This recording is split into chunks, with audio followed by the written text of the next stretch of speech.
دوست اکثر یہ سوال پوچھتے ہیں کہ پی پی ایس سی کے اردو کے امتحان کی تیاری کیسے کی جائے، لیکچرشپ ایگزام کی.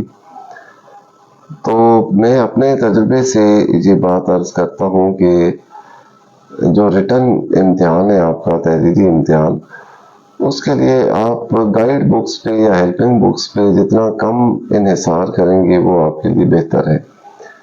کوشش کیجئے کہ خود کتابیں پڑھیں. تاریخ ادب اردو ڈاکٹر جمیل جالبی اگر آپ نہیں بھی پڑھ سکتے یا آپ کو لگتا ہے کہ وہ زیادہ ٹائم ٹیکنگ ہے یا اس میں زیادہ وقت آپ کا صرف ہوگا، تو کم از کم رام بابو سکسینہ کی تاریخ ادب اردو یا ڈاکٹر تبسم کاشمیری کی یا جو ڈاکٹر سلیم اختر کی اردو ادب کی مختصر ترین تاریخ ہے اس کا مطالعہ ضرور فرمائیے آپ. دوسری بات یہ ہے کہ اپنا ایم اے کا سلیبس جس بھی یونیورسٹی سے آپ نے ایم اے اردو کیا ہے تو اسے آپ دہرائیے. اس کے ساتھ ساتھ آپ جو اس سلسلے میں مفید کتب مل سکتی ہیں بڑے رائٹرز کی، بڑے آتھرز کی، ان کو آپ نظر میں رکھیے.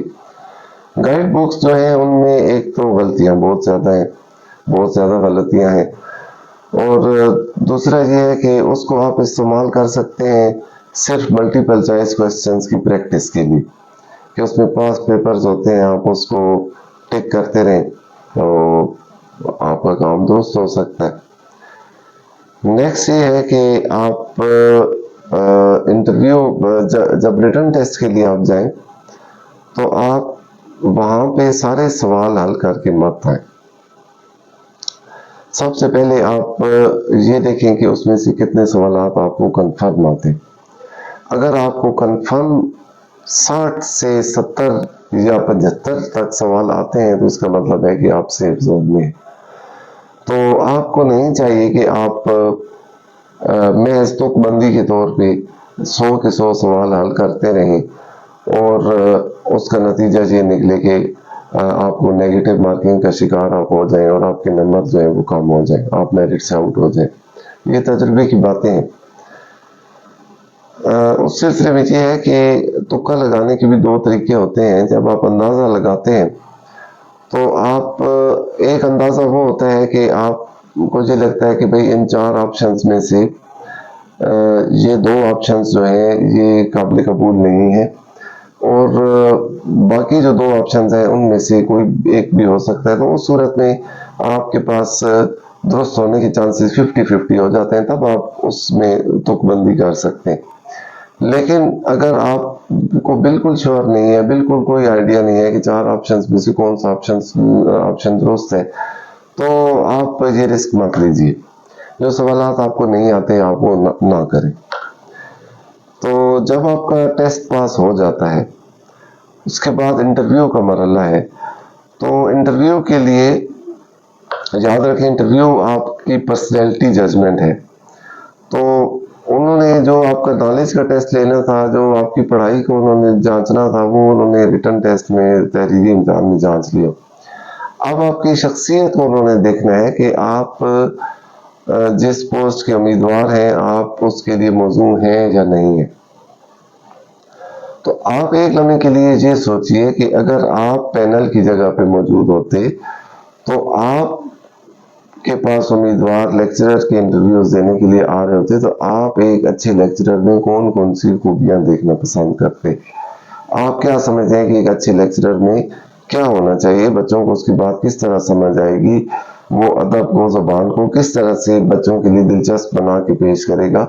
تو وہ خوبیاں جو ہیں وہ آپ اپنے انٹرویو میں پیدا کر کے جائیں. دونوں یہ چیز ہے کہ انٹرویو کے لیے جب آپ تشریف لے جائیں تو آپ اس طریقے سے بیٹھیں. یوٹیوب پہ اچھی اچھی ویڈیوز اویلیبل ہیں کہ تاکہ آپ اس انداز میں اس پوسچر میں آپ بیٹھے ہوں اور آپ جس طرح سے پینل سے گفتگو کر رہے ہیں تو آپ کے انداز سے یہ ظاہر ہونا چاہیے کہ آپ ان کی گفتگو میں دلچسپی لے رہے ہیں، آپ انٹرسٹ لے رہے ہیں، آپ انٹرسٹڈ ہیں.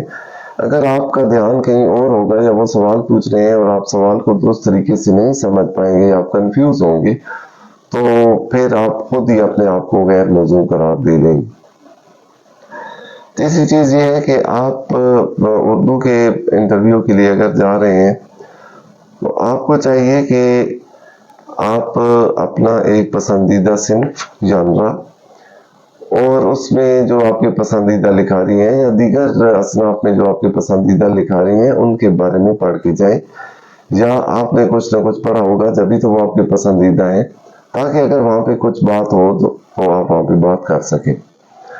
تو یہ پسندیدہ شاعر یا پسندیدہ ناول یا پسندیدہ ادیب کے متعلق جو سوال ہوتا ہے یہ اب اتنا کامن ہو چکا ہے اور اس کی تیاری لوگ کر کے جاتے ہیں کہ وہ آپ سے پسندیدہ ادیب کا پوچھتے تو ہیں، لیکن وہ آپ کو اس پہ بہت زیادہ فوکس نہیں یا زیادہ دیر آپ کو وہ سوال پہ ٹکنے نہیں دیتے ہیں پینل والے۔ تو اس لیے آپ کے پاس کم از کم 3-4 آپشنز ایسے ہوں، ناول کے حوالے سے، ڈرامہ کے حوالے سے، شاعری کے حوالے سے، افسانہ نگاری کے حوالے سے، جن پہ آپ بات کر سکیں۔ نقادوں کے حوالے سے آپ نے کچھ مطالعہ کیا ہو تو آپ اس پہ بات کر سکیں۔ اگلی چیز یہ ہے کہ اگر آپ نے کوئی رائٹر نہیں پڑھا تو یہ ممکن نہیں ہے کہ آپ سارے رائٹرز آپ نے پڑھیں۔ آپ اردو ادب ہے وہ اتنا بڑا ہے یا انگلش ادب ہے تو اس میں یہ ممکن نہیں ہے کہ سارے ناول نگار ان کے سارے ناول یا سارے افسانہ نگاروں کے سبھی افسانے آپ نے پڑھ رکھے۔ تو اس میں جو چیز آپ نے نہیں پڑھی آپ بتا دیں کہ جی یہ میرے مطالعہ سے نہیں گزری۔ تو اس ضمن میں دیانتداری سے کام لیں اور پینل کے ساتھ صاف گوئی کا رویہ رکھیں، تو اسی میں آپ کی شخصیت کا اچھا تاثر قائم ہوتا ہے۔ اس کے ساتھ یہ ہے کہ جو چیزیں آپ نے پڑھی ہیں کیا آپ ان کے بارے میں کوئی رائے رکھتے ہیں یا نہیں رکھتے؟ مطلب کوئی نقاد ہے اس کی آراء سے آپ اتفاق کرتے ہیں یا اختلاف کرتے ہیں؟ تو ایک تو یہ چیز ہے۔ دوسری چیز یہ ہے کہ آپ اگر کسی نقطے کو درست سمجھتے ہیں، آپ سے سوال ہوتا ہے کہ غالب بڑا شاعر ہے یا اقبال، اور آپ اقبال کو بڑا شاعر سمجھتے ہیں، تو آپ کو چاہیے کہ آپ اقبال کے بڑا شاعر ہونے کے حق میں دلائل دے سکیں۔ اس سے غرض نہیں ہے، اس میں کوئی جواب درست نہیں ہے۔ کچھ لوگ غالب کو بڑا کہیں گے، کچھ اقبال کو بڑا کہیں گے، تو یہ صحیح اور غلط والا سوال نہیں ہے۔ یہ سوال یہ ہے کہ آپ جو نقطہ نظر رکھتے ہیں، جو رائے رکھتے ہیں، کیا آپ اس کو ڈیفینڈ کر سکتے ہیں؟ کیا آپ اس کے دفاع میں دلائل دے سکتے ہیں یا نہیں؟